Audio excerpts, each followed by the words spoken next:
Hello friends. Anybody have some of these hanging around? These green file folders, hanging file folders? I had posted a video on making faux leather and just showed these two little books. And I had some requests to make a fuller tutorial, so that's what this is going to be. So just grab one of these and follow along if you want. Okay, so I soaked my green file folder in this pan overnight. I don't know if you can see the water's really dark, so the green dye came out quite a bit. So when you first take it out, it's not that pliable. It feels quite stiff still. And I think if you start crumpling right away, it tears. And I'm going to try doing it a little different way this time. So I'm trying to do this one-handed.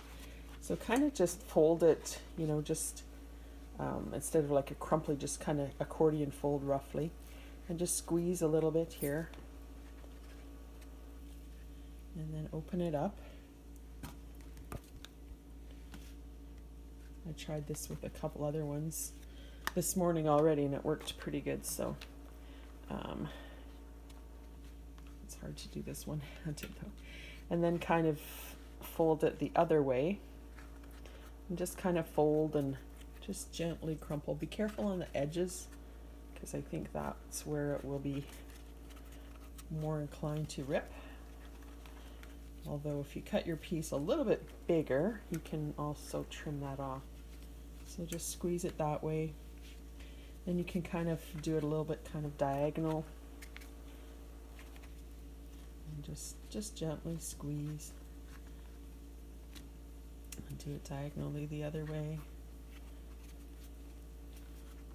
This green file folder is really quite sturdy. I'm kind of surprised.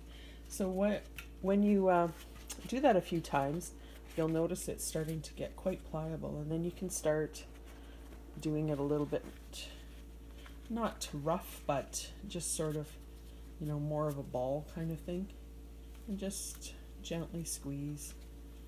You just want kind of creases all over. So if you look and you just see some areas that you want to crease a little bit more, do you see how it's laying now? It's not stiff at all anymore. It's just really quite pliable. It almost feels like fabric at this point. And feels quite dry too, because it's I don't know, I guess the squeezing and stuff, there's not that much moisture in it. So then when you think you have it the way you want it, you just lay it out to dry. And depending on where you are, if you can put it outside or in a nice warm place, it will probably only take a couple of hours to really dry. And I've got one more piece in here that I'll do with both my hands, and then I'll take you back and show you the next step. So I'm trying another experiment. I have these big gigantic file folders that I've had for many, many years.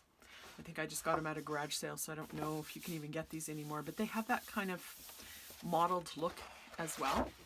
This part is plain mostly, and this part has like a ledger thing on it. So I thought I would try that too and see how that worked. So this is one that I've soaked overnight and dried, and decided to try is a couple years ago I had made these lotion bars with shea butter, coconut oil, and beeswax, and I melted them down and put them in a muffin tin, I think, and then I just wrapped them and gave them away as gifts and stuff.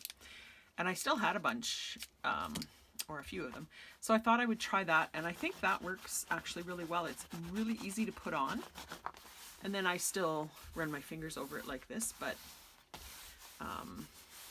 it seems to soak in better. I'm not sure what it's going to be like when it dries, but I'll let you know. So, and if you do both sides, the places that are recessed here on this side are the places that are going to be raised on this side. So if you do it on both sides, then it kind of works its way into the middle of the fibers there.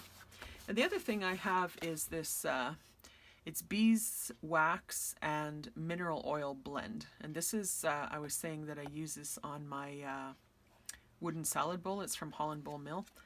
And it's just a waxy oily thing as well. So anything waxy oily, I was looking at some, just did a little bit of research, and a lot of people use some sort of leather protector, which is what I was using before, or another method is using hair conditioner. I haven't used that yet, but you just take some hair conditioner, add a little bit of water to it, and put it in your hands and put it all over, and that conditions the fibers as well. So that's a cheap and easy thing to try if you, most people have hair conditioner around, and just give it a try, see what you think. This is the original file folder, and you see how, you know, thick and inflexible this is. And then this is the one that I treated, and you know, it's just squishy and flexible, and looks completely and feels completely different. So I'm very pleased with that result. So then the next step that I'm going to take on here is taking my, this is Ranger Distress ink. This is vintage photo, but use what you have.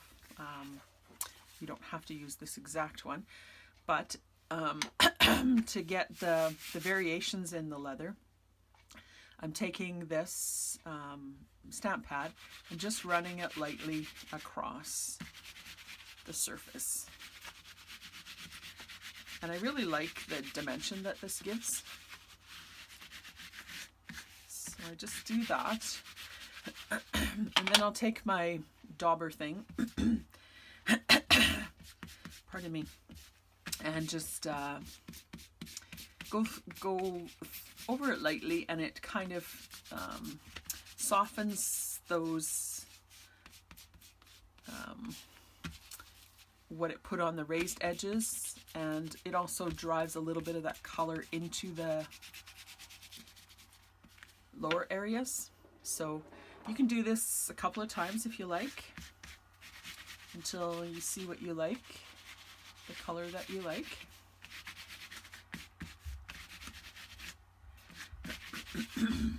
You can see how much this is changing the color of the original file folder.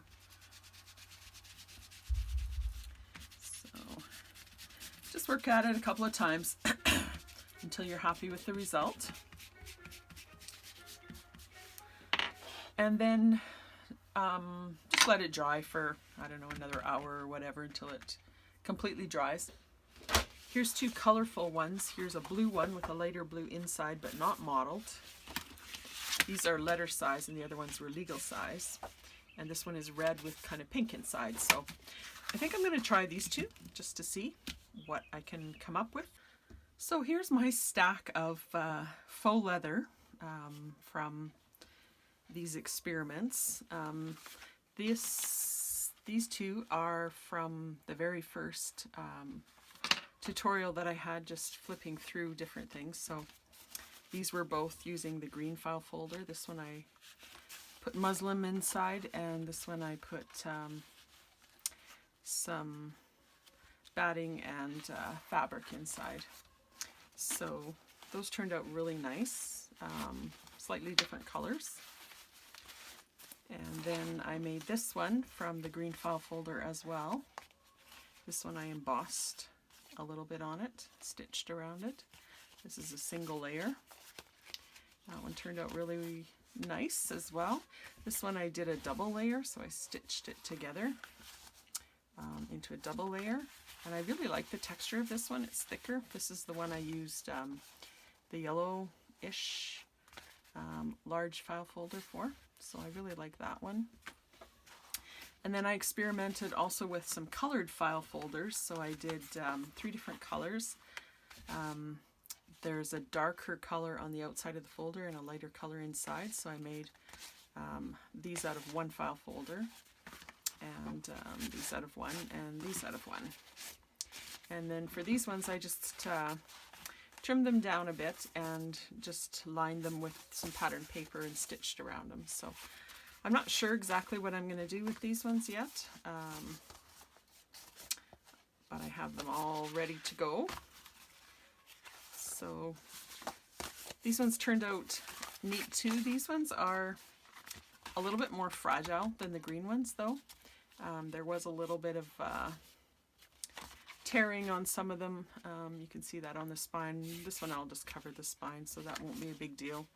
But some of them have a little bit of, can't even really find it anymore, but a little bit maybe of rips and stuff.